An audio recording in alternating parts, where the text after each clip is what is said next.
Joe likes Scorsese, and Raanan is Jewy. It's Joe and Raanan talk movies.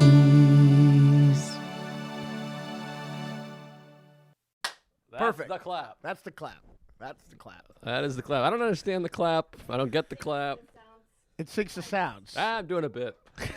All right. This is it. I think we This is include it. all that. I want people to really see the retardation they're dealing with. We're doing it. You asked for the fucking us in person. You said it was crazy that we're zooming 12 feet from each other, and now we're doing it, and we don't know where to look. I'm going to, for sure, get divorced. I'm looking at Joe. He's looking at the screen. We look like a bunch of half-atards.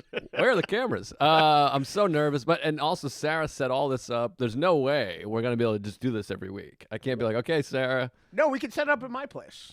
But I got the movie posters and the couch, and your house is Or I disgusting. can bring the camera down here. It'll be fine. Okay, We'll we set got. it up. I can't really see the posters though. I'm trying to move as though you'd be able to see. They got Fargo behind us, After Hours over there, and then. Did you ever watch Strangers by the Lake? Stranger by the Lake. Strangers. Oh, is that the gay thing? Yeah. No, I never saw We it. gotta watch it. Yeah? You gotta watch it. I'm dying to hear your opinion. I also want you to watch.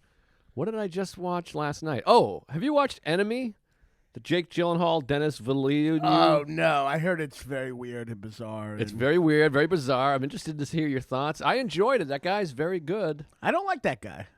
What? I fucking hate Prisoners. It's just like 3 hours of them beating up a retarded person. I fucking hate that movie. That's so my much. fantasy with you. Where are we looking? How does this work? You look at each other, you look at the camera. We do both? Yeah, you do a little bit of both. Hey, folks. I don't want to look at you like We can't this. just look at each other? That's horrible. I could do that with Mark, but your face is a little, Yeah, you know what I seriously. mean? No, this is great, though. We're finally recording in person. It's going to be up in 4 weeks once I figure it out. There's no way you're going to be able to get it up, and then that's just your sex life. Oh. Well, that joke doesn't make sense because I take Viagra. Oh, all right. So the joke's on you. I take Blue Chew. I feel very blessed. I've never had a boner problem, even at the depths of alcoholism. Really? Never had an issue. You don't seem like a blessed guy. Like to say I'm blessed. That seems very like. I'm very blessed. I mean, I'm blessed with sobriety, friends, Oh yeah. and I forget your AA. So I didn't mean to out you, but well, I think people get it.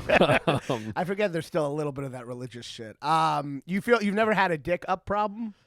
Literally never once. Well, no, once because I was fucking the grossest woman, and she smelled, and she was old, and I was just Well, that's her fault at that point. alcoholic. Yeah, and I was having, and I literally inside of her, I was just like, what am I doing? And then we ended up. I was like, I'm sorry, I'm having trouble. My dad's sick or whatever. It's been something up. And then she came back out to the couch, and I had roommates. And then after like an hour, her and my roommate started chatting. Oh yeah. And then my roommate came over and was like, would it be weird if I had sex with this woman? And I was like, no, I don't care. I thought it would make me happy. And so then they went and fucked. So it worked out for everybody. You got another wrestler in basically. Yeah, exactly. It was like a handicap match. It is funny how you we make like when you can't get it up, you just always have like an excuse you're like, I was in the Vietnam War and I got triggered by the microwave beep. Yeah, I mean, I have struggled to come because I was on Paxil for anxiety and depression. I'm an anxious guy, so coming has been difficult because my brain goes off to my mother's, advice when I was 6 or whatever. Well, I'm the opposite. So I got on Paxil, and I was still coming early, which means without Paxil, I'd be coming before I took my pants off. You know what I mean? I'd be like, that's like a superhero. Yeah, I know. If you're coming early when you're on drugs that keep you from coming, that's not good. No, that's incredible. Or maybe it's an incredible compliment to the woman. Were you fucking like Emma Stone or something? I'd be a homeless woman. I still come immediately. Well, maybe I like homeless women, No. But now I don't really come early. I'm pretty good. I didn't always come early. I'd say half the time I'd come early, half the time I wouldn't. But now I take Blue Chew, which is not a sponsor. Blue Chew sponsors Tuesdays with Stories. It should sponsor us because I'm actually on Blue Chew. That's true. I think Mark might take it too, though. Yeah, it's great. I fucked for so long. I'm juicing. Wow. I'm juicing. I fuck for long, and it's maybe I pretty should good. try a Blue Chew because everyone says it's more than just like not getting you get like a hard big boner. It's a big hard cock, which is it's a big hard. Well, what's great for me is like condoms. I just realized at a certain point, condoms fuck you up. because it's like worn one in a couple days. well, when you're single, you got to wear them sometimes. And I just the minute it comes on, it's like your dick just shrinks under the plastic, and then it's like your dick has to be so hard to put a condom on. It has to be like right. rock hard. Right. It's like I can't be rock. You know what I mean? No, and this is how you get herpes and HPV, which I've dabbled with both. But the condom, you really just want to be like, come on, let's just like you know. you got an what do you call IUD, and let's just trust each DUI, other. Of course, that didn't work out. I got a bunch of STDs, but it is just like and I think women don't like condoms either. No, I mean it is just like awful for everyone, and it like I said, like your dick has to be so hard. But meanwhile, if you don't have a condom, your dick can be like half erect or soft. And you can just go in and figure it out once you're in there. Your dick's like, let's go in. I'll get hard halfway through. It's fine. Yeah. You know what I mean? But without, it's just like you have to be fucking, you know what I mean? But now with Blue Chew, this is serious. The fact that we don't get sponsored, I'm like literally, now with Blue Chew, I fuck, I always hard and it's great. And we could probably send this to Blue Chew. They'll at least send you some pills. Yeah, because I pay a lot every month, honestly. Well, I think we could probably get some free pills. Somebody, we don't have a producer. I was going to talk to the producer, but we don't have a producer. I just realized that everyone who's ever had sex with me now realizes, like, I never tell people I'm on Blue Chew. I hide it. I think that's okay. I think there's a good chance most people that you've had sex with are not listening to your podcast. I mean, yeah, I can't imagine. But you don't like Denis Villeneuve, Sicario you must love. If you don't love Sicario, the podcast is over. Trying to talk about movies? I mean, we're trying to have a we're trying to have a podcast here. Just tell me and the people you love Sicario. I love think that's Sicario. one of the best movies in the last 25 years. I love Sicario. It's a poor man's No Country, but a poor man's No Country is still great. No, first of all, it's nothing. It's not even. It's so different than No Country. I said it's a poor, but it's still very good. I love Sicario, and I love Arrival. The alien invasion. Oh yeah, I didn't care about Arrival. But I hate Prisoners. That's a poor man's Mystic River, and it sucks. Oh, it's better than Mystic River. Oh, that's the craziest thing I've ever heard in my life. My daughter's in there. Is that my daughter in there? You're talking about full retard, Paul Dano, and but he's playing retarded. By the way, there's no ad money coming in on this one. We're not getting any ads. They're gonna shut us down. But Paul Dano is a special needs kid. But don't you love? I love a missing kid. That is fun. Missing kid in a film. Missing kid is always fun. That's fun, and I think Hugh Jackman is great. The way he sort of unravels a little bit. I think he's over the top. I literally think he's trying to do Sean Penn from Mystic River. There's a whole Sean Penn Mystic River episode. Mystic River stinks. It really is not very good. You're out of your mind. And Blade Runner sucks too. It's fucking boring as shit. I never saw Blade. Well, anything space aliens, I don't give a shit. Really? I don't care about Blade Runner, and I don't care about Arrival. What But about Alien? Alien's fine. Huh? You're not an Alien guy. I'm not a big Alien guy, but Sicario. But here's my thing on films. If you make one great film, I think you're a great filmmaker. It's like Jonathan Demme made Silence of the Lambs and Philadelphia. So he's great. Sure, Right. he made a ton of shit that was whatever or not great. Maybe he did it for personal reasons. Maybe he did it for fun. But if you're able to do something great once, you're great. You're not one of the greats. Well, not to But become you're a literary, but like Harper Lee. She wrote To Kill a Yes. Mockingbird. She never wrote anything else. I thought you don't good. like that. I mean, I'm not crazy about it, but most people. And so, Confederacy of Dunces, John Kennedy O'Toole. Yeah, one great novel, you're a great novelist. Yeah. So Sicario, I really think is like one of the best movies of this century. Really? I think it's like top 10 movies of the 20. Interesting. What century I thought it was is like this? surprisingly underrated and good. I didn't think it, It's great. It's thrilling and it's shocking. And Daniel Kaluuya is amazing. And then the woman what is her name? Emily Blunt. Emily Blunt is fantastic in that. And Benicio del Toro's incredible. Benicio del Toro is the movie. I mean, he's amazing. He's incredible. The ending is so fucking good. And then there's like surprise. Like to me, when he shoots her in the chest, that's one of the great shocks in a movie. You're like, whoa, what the fuck? And it's this great reveal. He's this great mystery, and Brolin is amazing. The cinematography rules. The music, it's touching. well, the score is great The too. score And then, is amazing. It's so haunting. That first scene is so haunting. And then the shooting his family in front of him. That's It's always awesome. That's always brutal when you shoot a family in front of someone. It's a fucking awesome movie. And Prisoners, I like. By the way, this is one of our most requested directors. Villeneuve? Yeah. Oh, okay. Well, I mean, we'll do them eventually. I mean, like, We just did it. yeah, we just did it right now, so stop requesting it. Are we going to talk about, I mean, we're going to talk about different shit, but I guess we got to talk about, we have a movie today. Well, we could talk about the Northman. The Northman. But let's sprinkle it in and sprinkle it out because some people haven't seen it. So if we advertise Northman, people won't listen because they're like, we haven't seen this shit. I know. Well, I mean, people have been seeing, isn't it popular? We could talk a little bit about Red Rocket, which we both watched at the same time. Yeah. Which I loved. It was Phenomenal. It was crazy because I literally like watched it, and after it was done, the minute it was done, Joe texted me, "Red Rocket, yikes!" Like 2 minutes later. I didn't say yikes. Oh, I'm sorry. I didn't say yikes. I'm sorry. I said thoughts. Oh, Red Rocket thoughts. Yeah. Yes. Jesus. Sorry. And I was like, I just watched it too, and then you were like, I thought you'd be amazed by the coincidence that we both watch it, but you're just like. And then you had your positive thoughts about it, but like I was like, here's all of it. I'm just gonna give it all out there.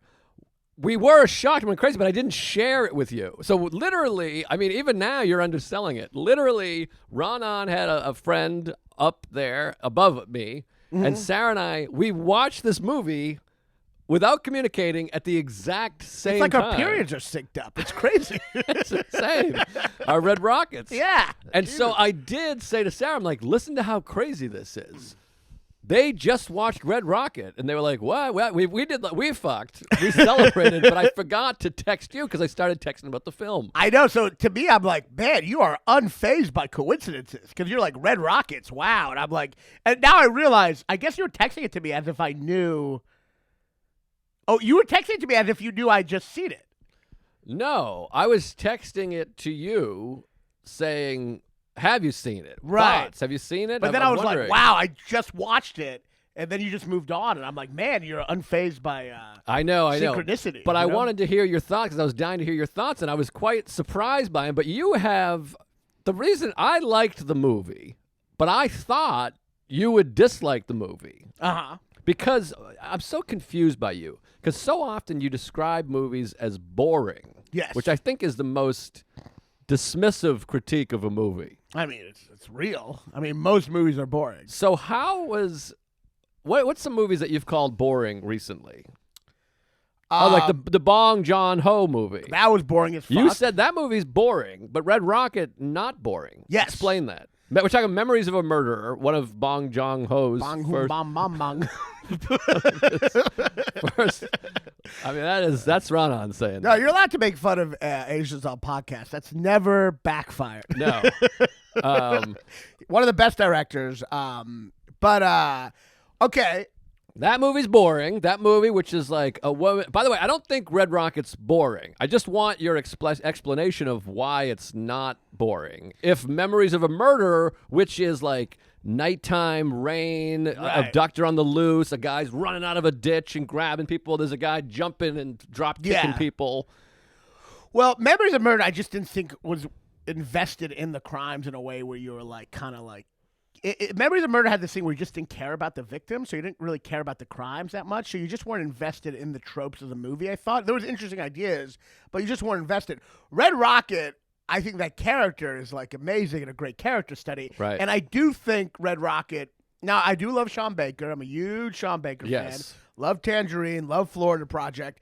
He is slow. There's not as much a plot, but I truly think he's so real and real opposite of Nomadland. Like Nomadland is like that poor, everyone's dour. Right. That I find boring. It's not even really the plotlessness as much as the lack of emotional range. Fucking Red Rocket is like just everyone's insane. It's hilarious. Everyone's just like so charismatic, and it captures. Sean Baker's so great at capturing. Like he captures the movie has so much of the moral chaos of being poor, and when you're poor, your life is just always chaos. It's just shambles. No, I can hear you up there.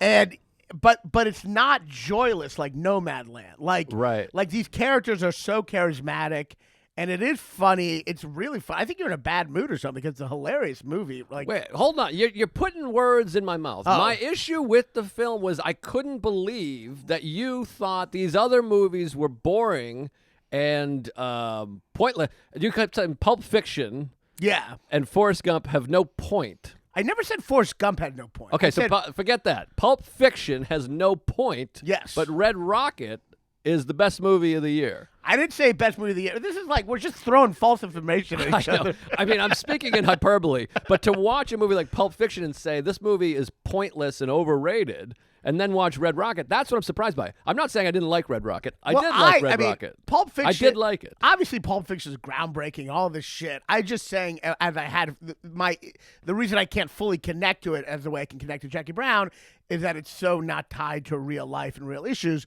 Red Rocket to me is so detailed in real life, and it so perfectly captures poverty in the South in every detail to a crazy degree. And it uses non-actors in a way that it just feels so real at times, while also having a comedic whimsy where it is at times kind of broad and funny, but still very, very real. Right. In a way that I find that's about something. It is about a lot of stuff. I mean, it's about, to me, I don't know. It's like at the end of the day, I'm like, this movie's really funny. And if you didn't find it funny, then I don't, like, I agree. If you didn't find it funny, I agree with you in the sense that you weren't going to like it because it's a movie about. I did like it. Oh, I liked the film. I liked the film. Yes. Everybody at home, I liked the film. My critique is not of the movie. My critique is of your personality. I just am like. I get that it's meandering at times and there's parts where it just shows people hanging out in quick cuts. Do you think they could have cut? First of all, I want to say Simon Rex, who's I'm friendly with, is incredible in this movie. Amazing. Incredible. And it is very funny. And I did enjoy the movie. And I thought the girl that played Strawberry was fantastic. I just think, like, let me tell you, okay, so I've always loved movies. I always say, like, the best movies are the ones about dirtbags. I just love those movies. You know what I mean? The movies I don't like tend to be people who aren't really that, like, there's not much dirtbagginess about them. They're a little too pure heart and shit. You know what I mean? I like dirtbag. I like patheticness. Yeah, I can. You know, I can see. yeah. So I like that shit. I like Inside Llewyn Davis, Sideways. I love the part that I love in Inside Llewyn Davis is when he's trying to borrow money from the boyfriend of the girl he got pregnant. I love those moments. So this is the ultimate dirtbag movie. Right. But the moments that I start to love is like when he comes in the beginning, and he literally just basically tries to convince them to let them stay at her house, you know?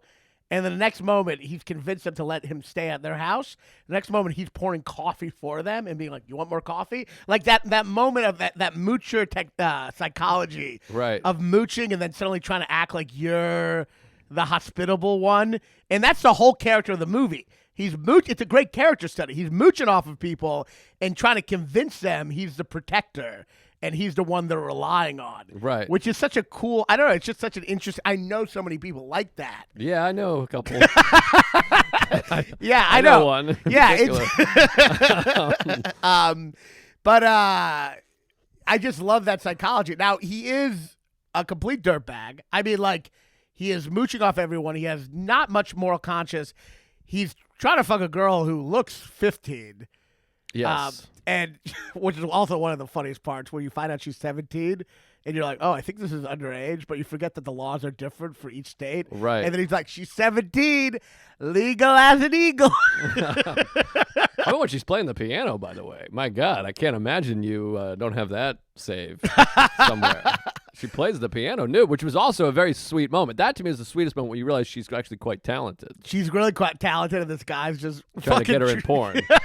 Yeah. I mean, he's such a dirtbag. But, and look, obviously I don't think it's as great as Florida Project or Tangerine, which is movies where you truly feel bad for the people, you know? Mm-hmm. This is a movie about, like, a charlatan. It's a different, you're not really feeling bad for him. But what I love about the movie, and I think this is what's so humanistic, is even though he's irredeemable in some ways, you still connect to him because he has delusions and dreams. And he's quite likable. He's quite likable, and he's quite likable. He's funny, and he has motivation, even if it's not right. It's like by the end, you're like, there is dreams he has of being someone important and escaping the drudgery of life, and that you relate to, even if he's a shit person. And that's what I love. Like, there's real character motivation that goes beyond whether someone's moral or not. You know? Yes. So I love the movie. I thought it was hilarious, and No, I thought it was really beautiful. I thought Simon Rex was really tremendous, and I probably should have got nominated for Academy Award. for sure. I mean, he's like so. I mean, to have a character that immoral that you're still captivated by the whole time, Right. that's a hard thing to do. Like, Yes. I mean, there's nothing redeemable about him, is there? Is there anything? Well, he's likable. Yeah, but he can literally- fuck well. Well, not really. He takes Blue Chew like me. That doesn't mean anything. But no, he's fantastic. The mother-in-law is incredible. Yeah, she's like picked right off the street. His wife is great. I hated the daughter of the drug dealer lady. Yeah, I thought thought she she was was great. Yeah. cartoony. Sarah agreed, so Oh, it's well. 2-2. Yeah, but you're on that married. one. You have to agree about movies at a certain point. No, we both said it at the same time, but whatever. I thought it was fantastic. I thought it was fun. I thought it was funny. I just think they're maybe a little fat on there. 2 hours and 10 minutes. Yeah, there's a little fat on there. You know, there's a little fat on Nashville. You know, there's a little fat on movies You got that are. right. Well, first of all, I like a little fat. Yes. But it's so funny because you choose these other movies. It just doesn't make You're sense. like, why do you love this movie where there's some fat and the guy's a dirtbag? I'm like, It's just fascinating to me what constitutes boring and pointless and what doesn't. does it make sense to you now? Like the charisma of those characters are so I funny? understand. I just think that pointless and boring are weird. Well, I movies. do. I do think someone like Sean Baker, like his stuff feels so. He like, can do no wrong to you. I I just think feel- that you'll never critique one of his movies. That's what I feel. I feel like he creates a documentary style, not unlike Robert Altman, but to create that feel, sometimes it has to be so loose that it feels meandering at times. But that adds to the realism to me. You know what I Right. mean? It's not heavily plotted. It's the exact opposite of Coda, where you're like, with Coda, you're like, plot point, plot point, plot point, plot point. Well, Coda sucks. But this is so organic, it feels real. Have you seen Coda? He asked me that, by the way, which is insane. He asked me after we did a whole podcast. Right. Well, here's the thing, though. I literally do 9 podcasts a week, and then I have a wife. You're like a wife. I'm like, did I talk to my wife about this, or did I talk to you about this? I get confused sometimes. Right. And we're in the throes of a show. We had 7 comics in the room, and it was a stressful night. You told me once there's nothing more rude than like you'll forget a comic or something, but if you're in the car with them and you said someone once was in a car with someone and then reintroduced themselves to that person. Yes. And you're like, there's no excuse. If It you're was in a momentary lapse. I'm like, you saw Coda, right? I forgot for 1 second. Well, I think the equivalent of the car thing is like if you do a podcast about the topic. Yeah. Well, I forgot for a second. There was 7 people in the room. We're all hanging out. I was about to do a bit, and then I was like, "Did you see that? Oh yeah, that's right. We did the whole podcast." But it's forgettable. I mean, it's the problem with podcasts. Yeah. Everything has I'm having like a mental breakdown, existential crisis. Yeah. We should be writing movies, not talking about movies. I'm embarrassed. I'm embarrassed to have this many podcasts. I'm literally finishing this, going to do the KFC podcast, which I'm excited. Thanks for having me. I don't know What the anything fuck about is it. KFC? It's Barstool Sports. It's like huge. This is why we're idiot losers in a basement. It's like this huge podcast that we've never heard of. And then I got to do Are You Garbage for the 11th time. They're the best. Thanks, guys. Yes, last night I did Legion of Skanks. I did 2 Tuesdays with Stories. And then I did some other a Patreon. They're also all just all these podcasts have such white trash titles. Legion of Skanks, Are You Garbage? Throw myself in the dumpster. And it's all I'm just sitting around being like, I'd eat my own cum. I don't know. Would you eat your own cum? And it's like, I should be writing films. I want to contribute to American cinema, which I do have a film coming soon. And I'm sure there'll be 2 assholes in a basement trashing it. And then I'll go, who the fuck are these assholes? What do they ever do? That's who we are. We're assholes But in you a made basement a that have movie. never done A anything. movie's coming out. You did something. I'm the only asshole. I did something. Well, you watched it for us. Yeah, but I'm just saying, you made a movie. I know, but it's nonstop podcast, and I don't have that much to say. I'm a fucking idiot.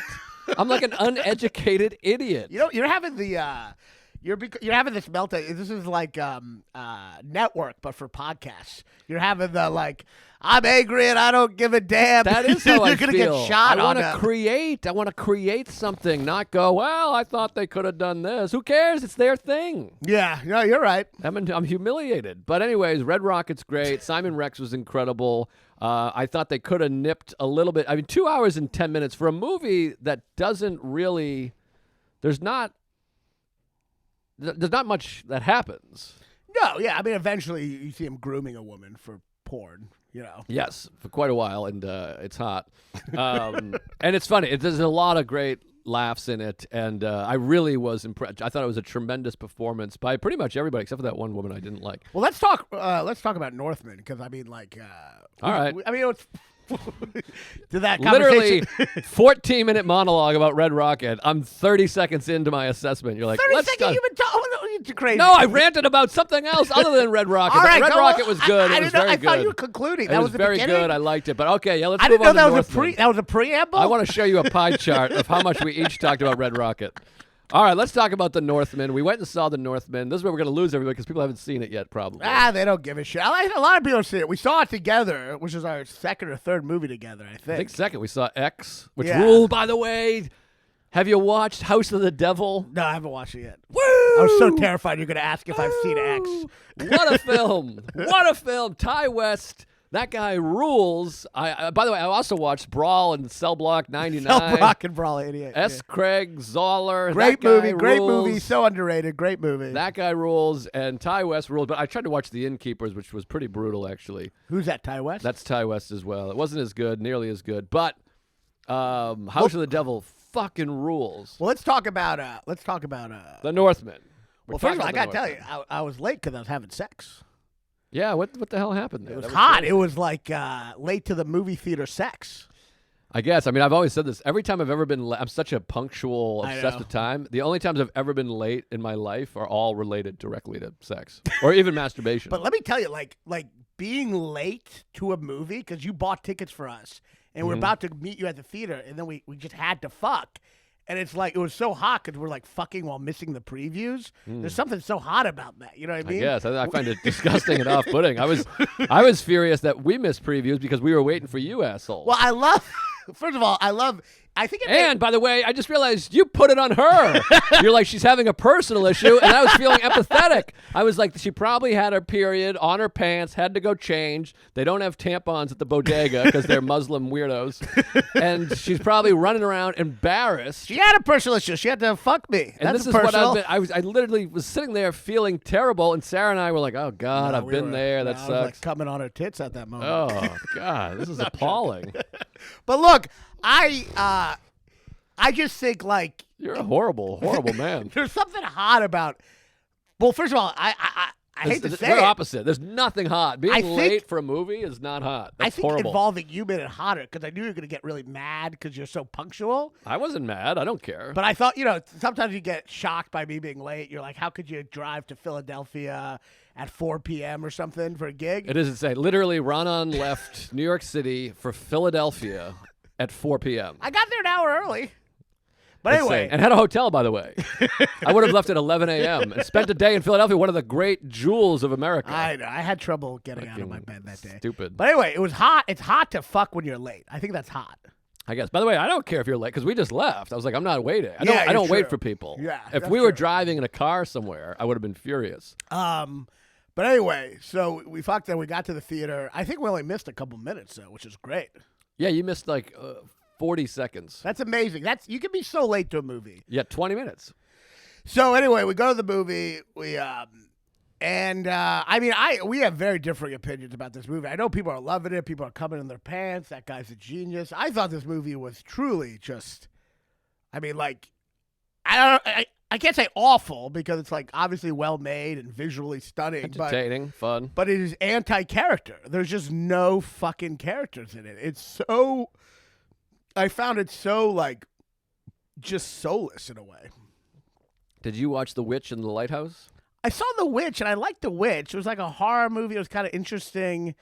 I mean, right off the bat, this movie, you got Ethan Hawke, who just can't be in period pieces. He can't be in period pieces, much less something from, like, Nordic mythological 1200 bullshit. You know what I mean? Yeah, it's a little weird. I do think, for the most part, I'm a big believer in getting unknowns Yes. for these. Like Braveheart, you have Mel Gibson, but then mostly British actors. Unknown pretty or much British. unknown. You can Yeah. only do unknown or British. That's the same thing. Yeah. You got to do British for these kind of movies because you see Ethan Hawke. I feel like every other movie he's ever been in, he's smoking a joint. And Yeah, like, it's yeah. like- No, I think of him as Linklater. He's Yeah. like sitting on a couch and saying, "We gotta get rid of the Bush administration." Yeah. Whatever. So it is funny to have him with long hair, being like, "Whoa!" And especially this movie, like you can't. It's hard to put him in any period piece.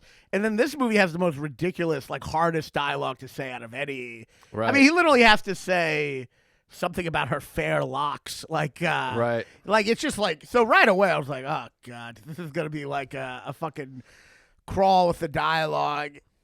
And then I don't know. There's some cool ritual shit, but it is so like lacking anything internal. I don't know. I thought it was fun. I mean, it's pretty fun. I mean, it is like it just makes you want to watch. It's not great, obviously. No. It makes you want to just go watch The Revenant, Gladiator. or Gladiator, Gangs or in Brave, New York- or Gangs in New Braveheart, York. Gangs in New York, Star Wars. It's very similar to a lot of things. I mean, nothing has ever made me want to watch Star Wars. I mean, at the final scene, I'm like, this is Return of the Jedi. yeah, but did it make you want to watch Return of the Jedi? No, but it made me think like, Yeah. oh, that's better than this. But I did think it was fun. I was surprised because I think of that guy, Robert Eggers, as like an auteur Yeah. whose movies I don't understand because I'm like, I need like cliff notes because I'm sure this is about more than this, and maybe this movie is too. This one felt like a straightforward revenge. You killed my father, but there's a fun twist. What's the twist? Oh, this Nicole Kidman? No, the twist is that his father was the bad guy. That's twisty. Yeah, I mean, the twist is kind of like everyone's a bad guy by the end. But yeah, No, but the idea that his father was there's something depth to like your child, your Yes. father's your hero, your father's the king. No, there's He's very this great. there's very interesting ideas in the movie. Okay, now we're getting somewhere. Unfleshed So out. then Unfleshed he's out. like, I need to avenge my father, and then he's like, I'm going to save my mother because the father gets killed, and then the brother takes the Nicole Kidman, his brother's wife, Which and is- makes her his own. And then he's like, I'm going to free you from my evil brother. And she's like, no, your dad is evil. Yes. Your brother saved me. That's a Yes. big twist. It is That an I just interesting- ruined for everybody. It is an interesting twist, and it is cool watching something where you're like, maybe this guy isn't so good. But here's the thing. You already know the guy's not that good because you see him rape and pillage a village 10 minutes into the movie. What do you mean, Ethan Hawke? No, the son. Like, like, But no, the reveal is that the son is bad. But he joined the Berserkers. but yeah, but like, well, first of all, that's the part that is like, to me, like, as a revenge movie, usually like revenge becomes such a big part, but they cut away from him seeing his father, the Lion King, Hamlet, the father gets killed by the brother. Which happens very quickly in this, to the point where it's like it Yes. seemed like they were bored of that trope. He just goes, "You should avenge my death one day." Oh, Right. the arrow's coming right now, and just Right. hits him. But then he becomes a fucking berserker, and you don't really. Fun. Understand. He's like they're like raping and pillaging, and then he's reminded of the revenge, which I think hurts the character motivation right there. Why did he forget about it? Like they don't explain that at all. Yeah, I don't know. Well, he went off to Berserk. It's He's going Berserk. It's an indifference to character development. You're wanting to watch him, and he's goes from going, "I will revenge my father." He says that, and then suddenly he's now just an animal, like killing people and howling like a dog. And you're like, "Well, what happened to the whole revenge thing?" And then some fucking Bjork comes in and reminds him about revenge. He's like, "Oh yeah, revenge." It's like they don't explain that. It's like an indifference to like character development. Yeah, I guess. I don't know. To me, that's what was strange about it is you do think of like we're going to see this auteur who's going to Yeah. try to make us think about something, and it did feel like a pretty straightforward thing. But I thought it was pretty fun. I mean, there's some great visuals, some great attacks. I mean, when he catches the fucking thing and spins, Yeah, and there's throws it amazing back. shots, but to That's me, that exciting. makes it more of a waste when you have such great visuals and no interesting character development or internal stuff to like go with it. It makes it, to me, I see that as a waste. And it's the kind of movie that is more for mood and visuals and character. And I resent that. I find it a waste. It's like when a bunch of great actors are in something stupid. You know what I mean? Like Monuments Men. Yes. Like, That might be the worst movie in history of movies. Did you ever see it? I never saw it. I left the theater. I left like early too, like 15 minutes in. I was like, Yeah. No, I never. That's George Clooney, right? yes. Yeah. I don't like. I just didn't. I find that a waste. And like, obviously, it's like the Hamlet story, right? His brother kills his. In fact, I read it's the original. It's the story that Hamlet came from. Don't they quote Hamlet in there? I don't know if they quote it, but it is the Hamlet story. Your brother kills your... What was I just watching? They were quoting Hamlet. Oh, maybe it was Enemy. Yeah. Or something. But anyway, it's actually the original story Shakespeare used for Hamlet. Yeah. But the whole point of Hamlet, I feel like anytime I talk about it, you're like, there's not Yeah, it's Shakespeare. Who gives a fuck? He stinks. He's overrated. His wife's name was Anne Hathaway. I know. Isn't that fun? She was the original Anne Hathaway. Yeah. Great cans. Brokeback Mountain. That movie rules. For a second, I thought you were talking about Shakespeare's wife. I'm like, how do you know I'm so sure little they're about painted Shakespeare, somewhere. but you know her tits? No, he's from Avon. Yep, that's right. There you go. William Shakespeare, Anne Hathaway, Avon. Well, let me ask you this. You know what he said about his wife in the will? Famous thing? Wife in the will. I leave to my wife. No, I don't know. The second best bed. He didn't leave her the first best bed. Suggested that he kind of hated his wife. Oh, fun. Did he write all the stuff? Wasn't there Marlowe, Bob Marley? Who was Marlowe? Christopher Marlowe was another Marlowe. Yeah, they said there's this suspect that he wrote. There are all these conspiracy theories, but none of them are true. It's very classist, by the way, because he didn't get an education. That's like me. This is me. I and know. you. It's I'm like Shakespeare. You're Marlowe.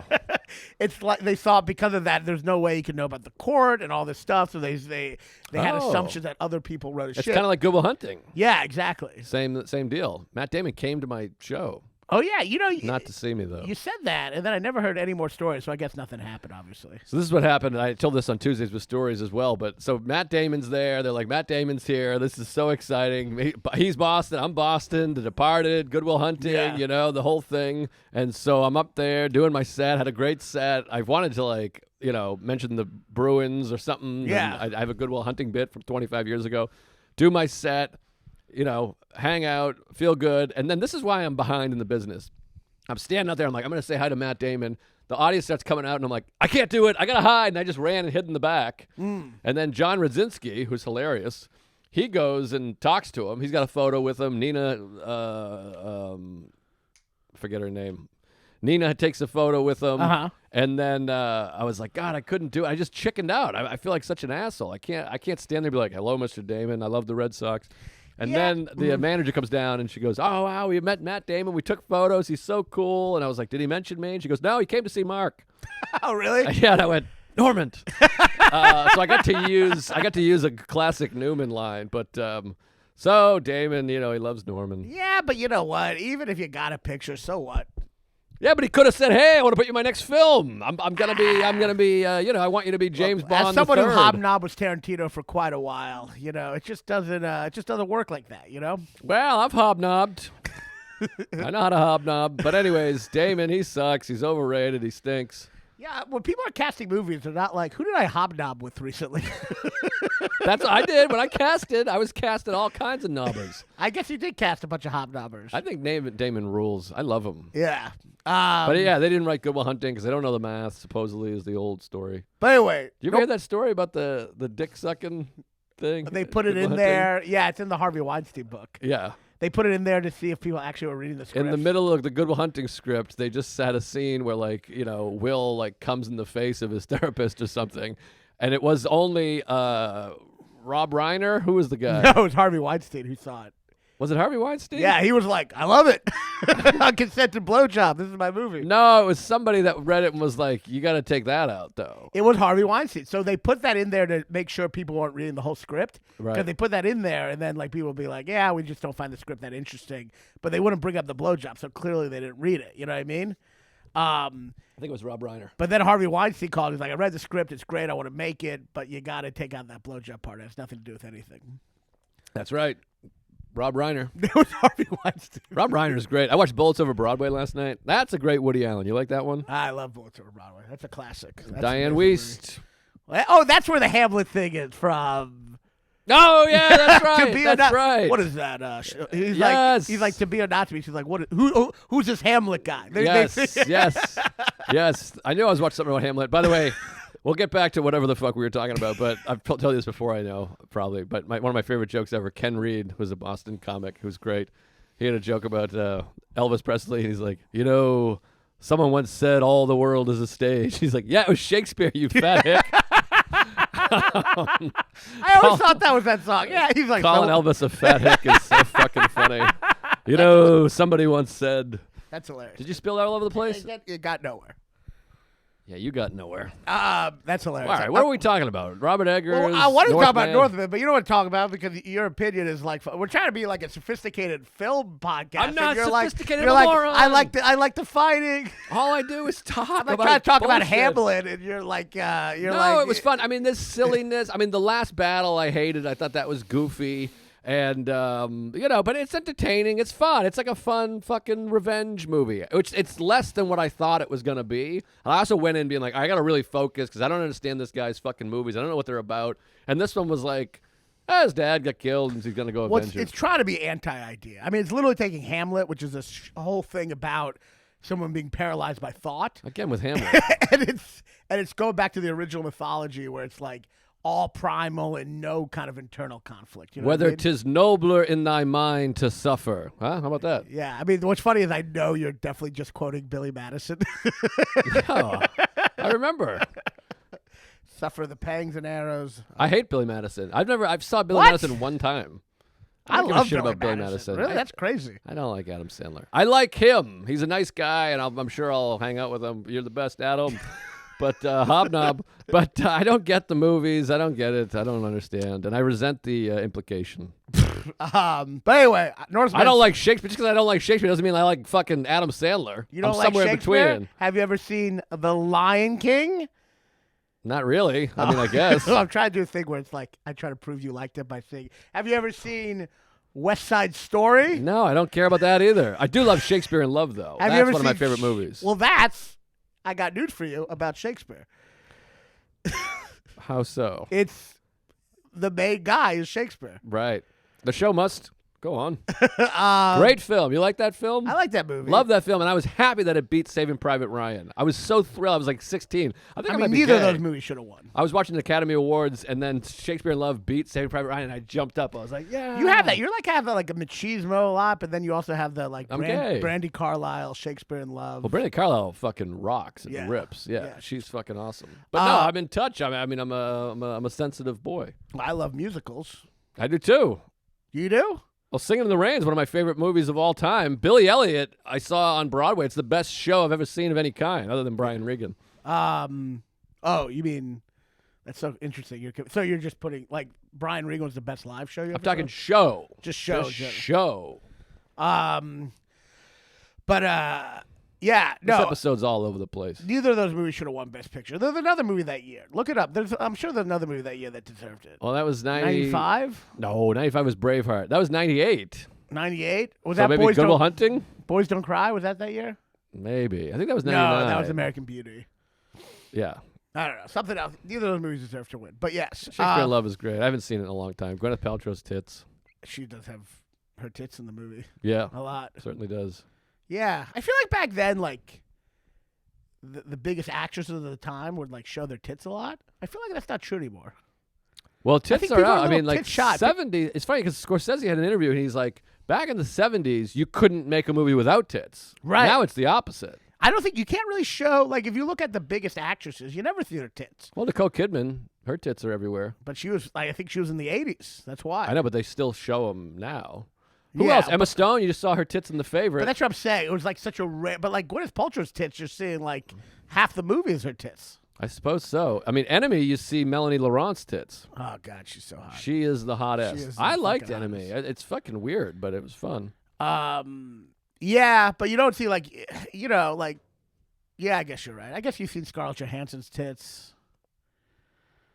What movie? That movie where she's an alien, she's like fully naked. Oh, right, right. Under the skin Isn't it so strange she's just married to Colin Jost? is insane. It's so bizarre. Well, she thinks she's like marrying the funny guy. Oh, he's a funny guy. Yeah, And but he's also cool. He's like a bro. He's But like yeah. a sexy Harvard But bro funny guy. he doesn't have the other caveats of your typical funny guy. He's also hot, rich, good looking, and cool. Yeah, but there's lots of... I'm against... You see, you're classist in the other direction. Yeah, I'm pro ugly.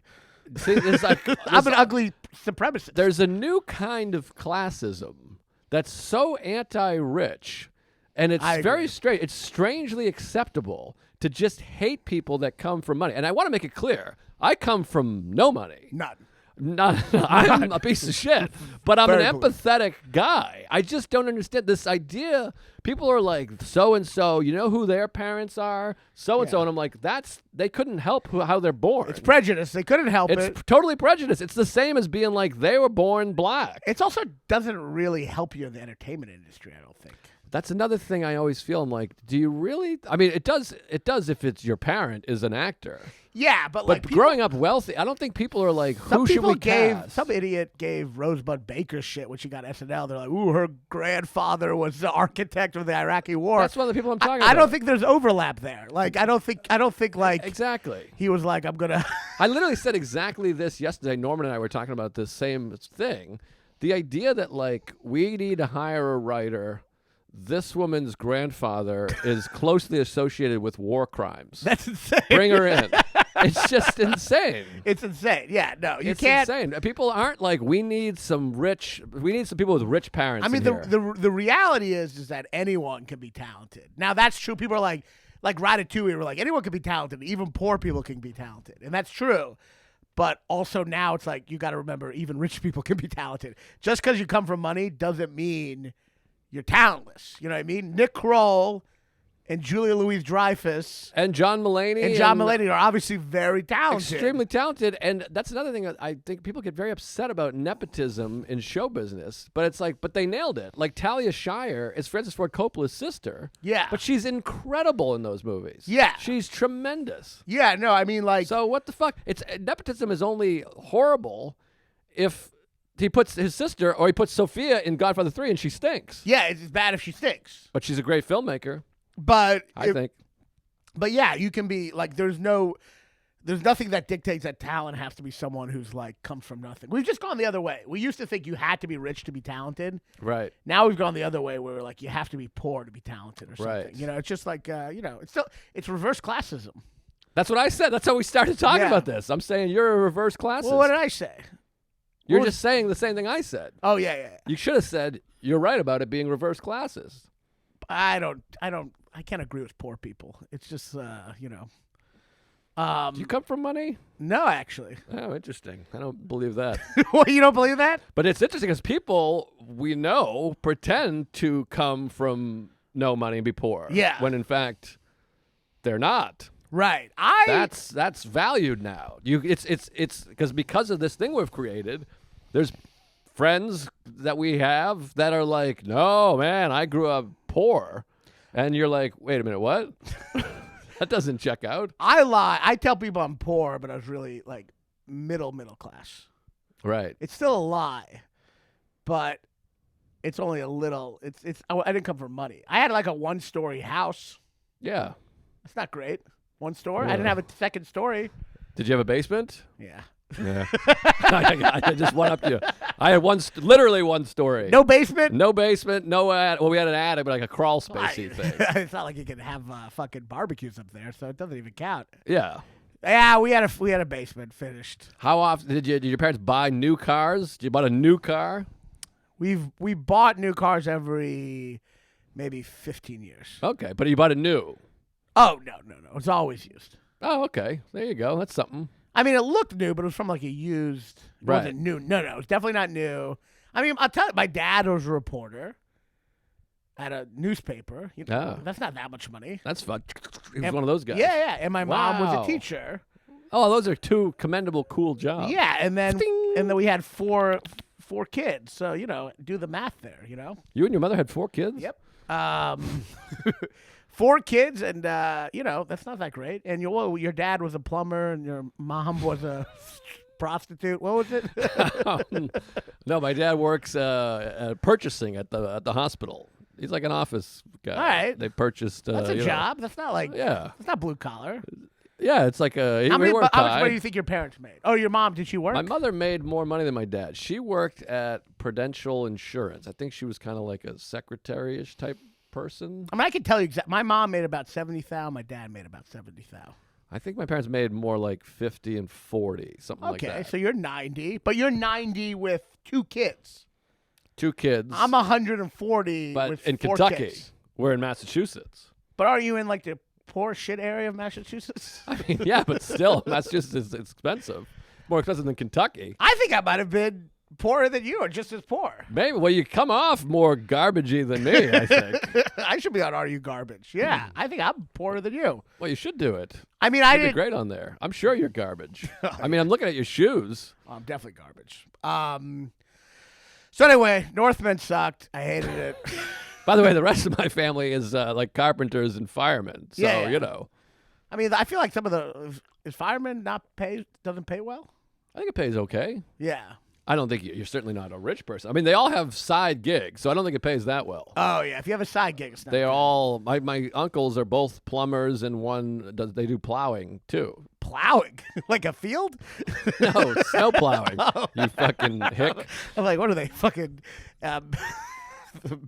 middle ages? And then my mother also got a job working at Marshall's during Christmas time. All So my right. mother would work all day and then go to Marshall's That's pretty poor. and work. That's yeah. pretty poor. She like worked like in the clothing department. Yeah, like at Christmas, she'd go and fold clothes to make extra cash. Yeah, it's pretty poor. Yeah. That's pretty poor.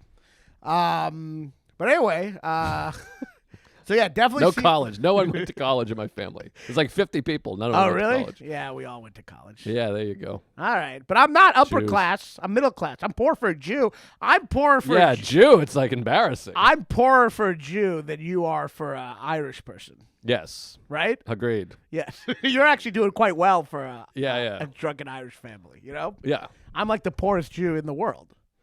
You go to Disney? Yeah, once, twice. We went to once. We went twice. 91. We went. Well, that's our tax bracket. We did twice. But that also speaks to the way things used to be. Bill Maher always talks about this. Growing up in the 60s, 70s, 80s, blue collar, middle class meant you had like a house and two Yeah. cars, and you went to Disney World. Now it means the wife is sucking off a guy every night to make money. You know? Yeah. Now it's like it's Red Rocket. It's great. Yeah, no, blue collar could survive back in the day. But yeah, we went to Disney. Actually, we went to Universal and Disney. Did you ever see a space shuttle launch? No. I saw 2 almost launch. Wow. Yeah, pretty cool. Yeah, that's neat. I Um, love Apollo 13. That's a great film. You love that film? yeah, it's great. Yeah, I mean, Tremendous. you know, there's some cheese, but it's good. Yeah, there's cheese in my ass also, but that's still delicious. Yeah, I like it. It's definitely a lot of good space stuff. So yeah, I mean, so in conclusion, see Red Rocket, great. Northman, I mean, if you like visuals, it's cool. But It's like, fun. You go to the movies. It's not a comic book movie. It's not a fucking whatever. I mean, you go to look at the movie schedule. It's literally Dr. No, and there's 45 times. It's Yeah. playing on 4 screens all day. And the Northman at least is He is an film. auteur, and he has Yes. his own unique style that's very primal and deals with like a hallucinatory past, and there's these cool war rituals. But he just didn't care enough about character to make it interesting. But it's fun. Red Rocket, great. Bullets Over Broadway, great. One of the best. Bullets Over Broadway might be his last masterpiece. Yeah, you hate Midnight in Paris. Hate it, And you yeah. hate